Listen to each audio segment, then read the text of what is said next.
નમસ્કાર વિદ્યાર્થી મિત્રો, લાસ્ટ લેક્ચર ની અંદર આપણે થોડાક સમસંભાવીના ઉદાહરણો જોયા હતા, એટલે કે દાખલા, અને એના વિશે મેં તમને સમજાવ્યું હતું કે ક્યારે ઘટના સમસંભાવી હોય, ક્યારે સમસંભાવી ન હોય.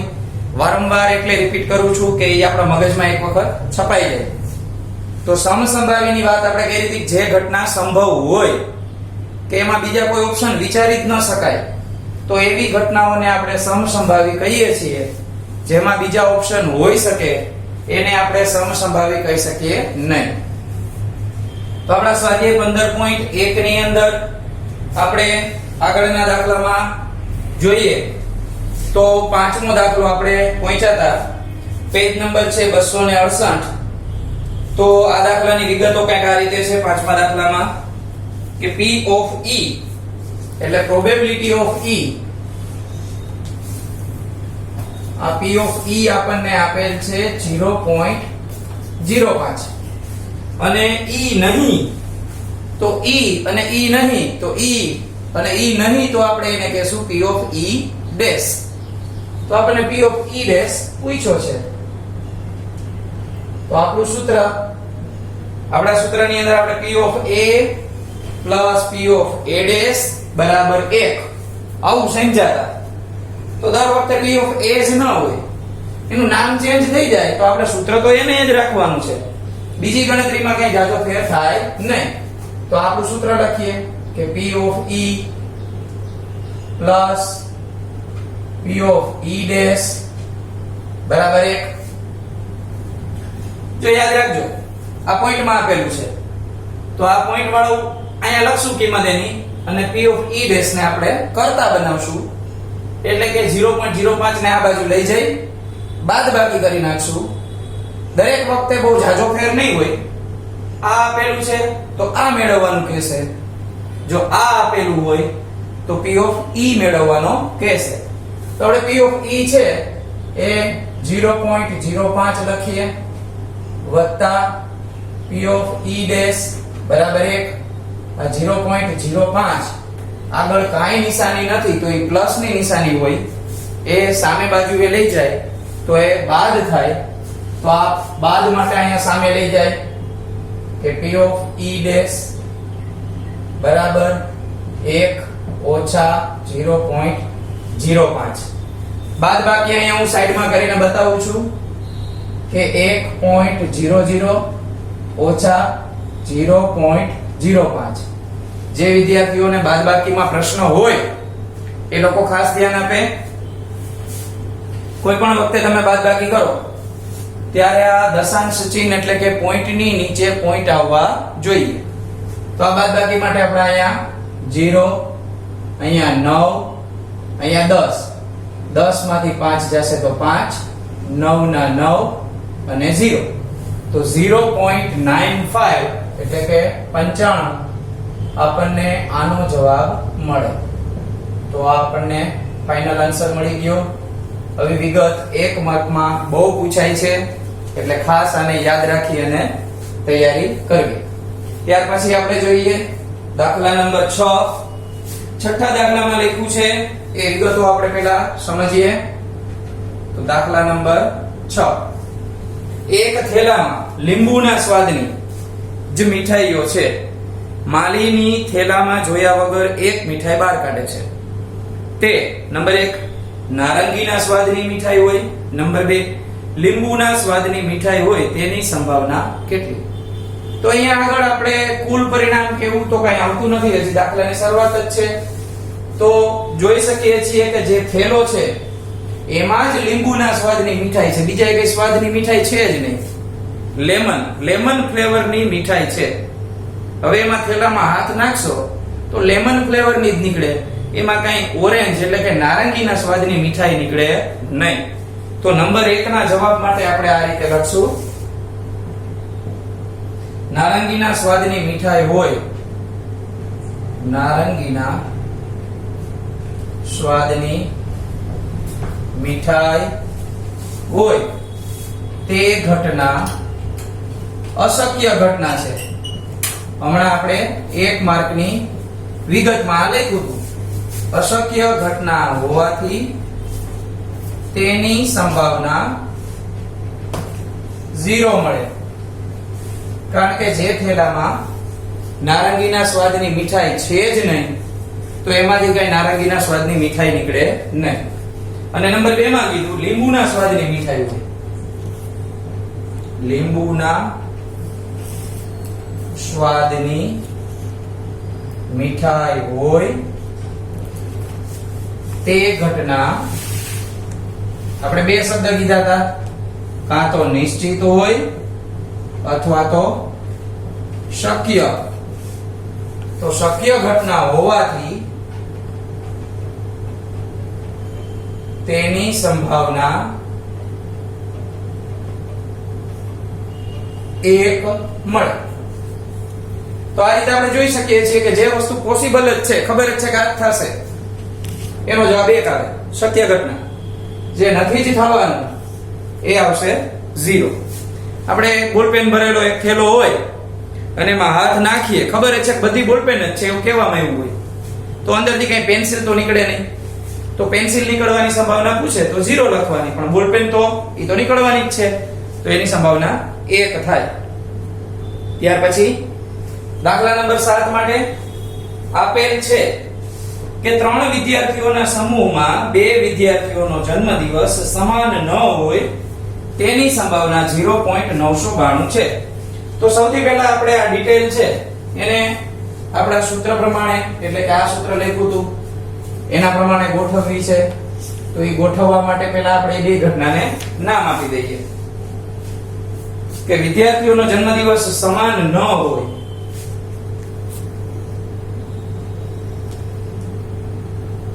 વિદ્યાર્થીઓનો જન્મદિવસ સમાન ન હોય તે ઘટનાને ઘટના A તથા જન્મદિવસ સમાન હોય જન્મદિવસ સમાન હોય તે ઘટનાને B કહીએ. એટલે હવે આપણું સૂત્ર કે ભાઈ P of A આને A ડેશ લખી નાખીએ એટલે આપણા સૂત્ર પ્રમાણે થાય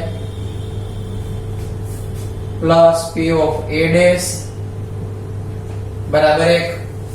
આપણને આપ્યું છે કે જન્મદિવસ સમાન ન હોય, તો ન હોય એને આપણે A કીધું છે, સમાન હોય એને આપણે A ડેશ કીધું છે.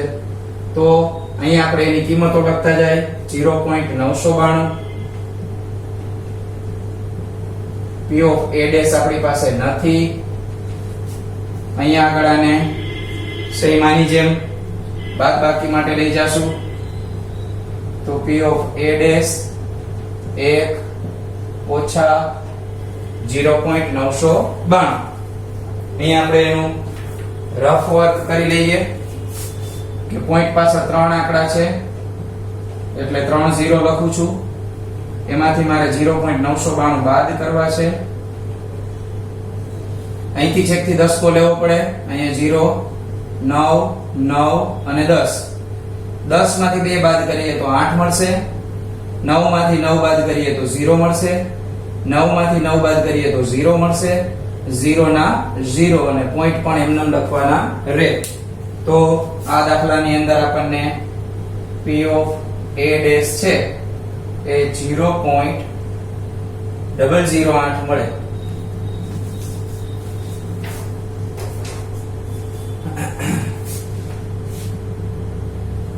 તો આ રીતે આપણને એની પૂરક ઘટના પૂછી શકે. સૂત્ર એક જ છે, તમે જોઈ શકો છો. આપણે નવા સૂત્રનો ક્યાંય બીજા હમણાં ઉપયોગ કર્યો નથી. તો આ રીતે આપણે એટલા દાખલા જોયા. ત્યાર પછી આપણે નવો 8મો દાખલો જોઈએ. અને હવે જે દાખલા આપણે લેશું એની અંદર થોડીક ધારણા અને ડિટેલમાં લખવાનું થશે. ઉદાહરણમાં મેં તમને કરાવેલું હતું બધું એ રીતે.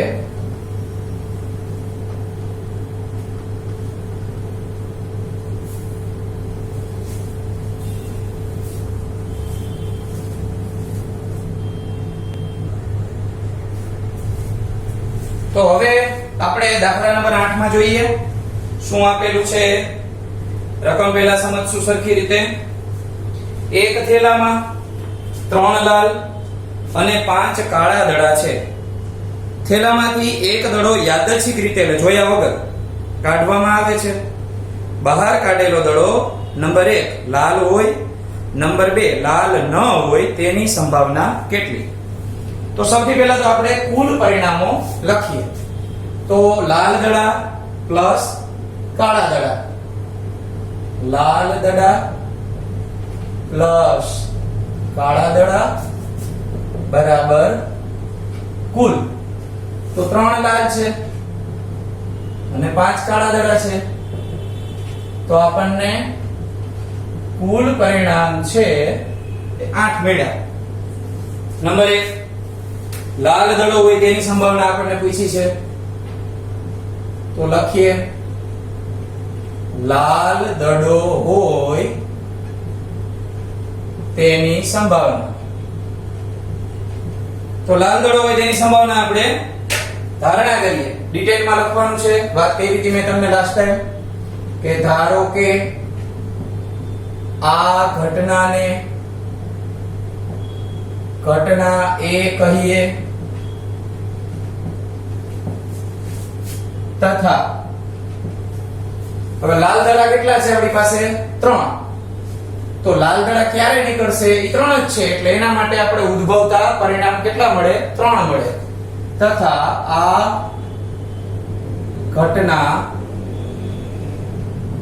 ઉદ્ભવવા માટેના પરિણામોની સંખ્યા બરાબર મળશે 3. જે હેડિંગ હોય એનો અંક આપેલો હોય એ આપણા ઉદ્ભવતા પરિણામ કહેવાય. તો સૂત્ર લખીએ. એ ઘટના કીધી હતી તો અહીં લખીએ P of A બરાબર અંશમાં આપણે લખશું ઉદ્ભવતા પરિણામ. ઘટના A માટે ઉદ્ભવતા પરિણામોની સંખ્યા છેદમાં આપણે લખશું કુલ પરિણામોની સંખ્યા.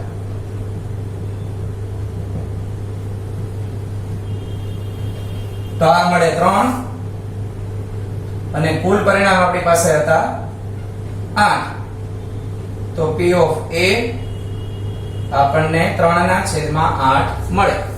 જો દાખલો આપણને પૂછાય તો આ રીતે આપણે લખેલું હોય ડિટેલમાં તો આટલી વિગત અત્યારે આપણને કંટાળો આવે કે આટલું બધું થોડું લખવાનું હોય, આ તો મોઢે થઈ જાય, ખબર જ પડે છે.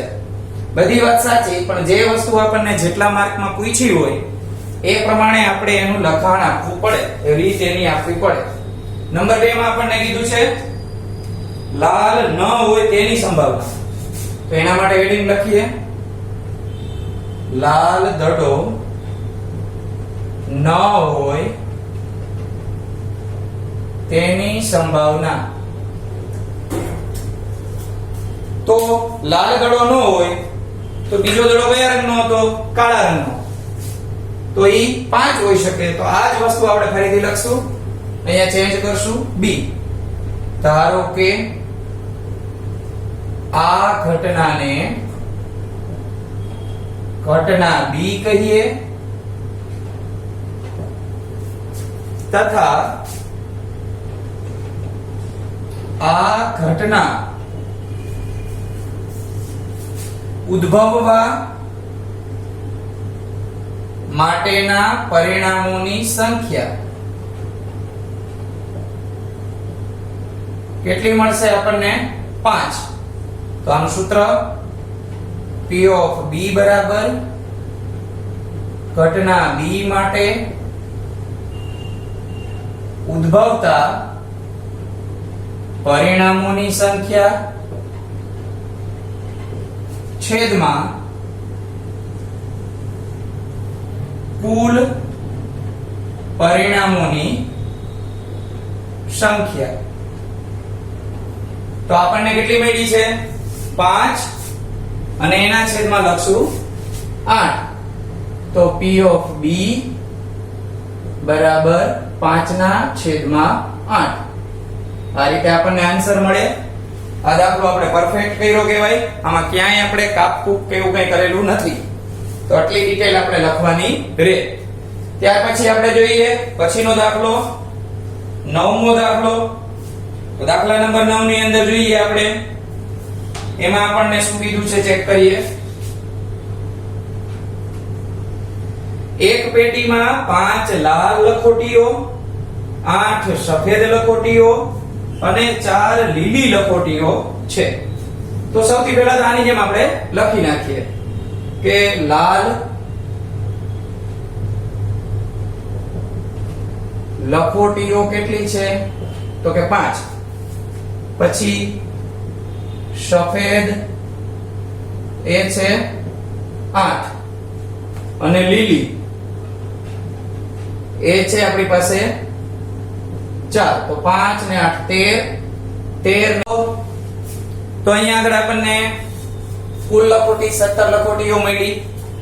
હવે આપણે એ દાખલાને લખોટી લાલ હોય તેની સંભાવના એવું પૂછ્યું છે. તો લાલ લખોટી આપણી પાસે કેટલી છે? 5 અને કુલ પરિણામ હતા 17. તો P of A આપણને 5/17 મળે. અહીંયા તમે કોઈ પણ નામ આપી શકો. લાલ લખોટી છે તો તમને એમ લાગે રેડ કલર, તો P of R લખવું હોય તોય ચાલે, બરાબર.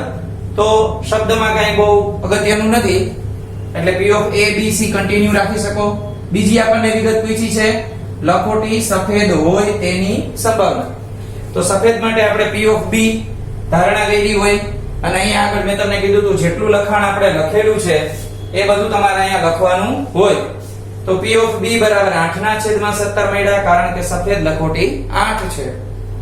લખોટી લીલી ન હોય તેની સંભાવના. લીલી ન હોય તો બાકીના બે કયા કલર વધ્યા? લાલ અને સફેદ. તો 5 અને 8 એનો સરવાળો કરી અને 13 આપણે મેળવવા પડે. તો આ 13 આપણને મળે ત્યારે P of C 13/17 મળે. તો આ રીતે આપણો આખો દાખલો અહીંયા કમ્પ્લીટ થાય. યાદ રાખજો, આ દાખલાને મેં અહીંયા શોર્ટમાં લખેલો છે. તમારે આ ધારણાથી માંડી આ સૂત્ર, આ બધી વસ્તુ લખવાનું રહેશે. નેક્સ્ટ લેક્ચરની અંદર આપણે આનાથી આગળ વધશું.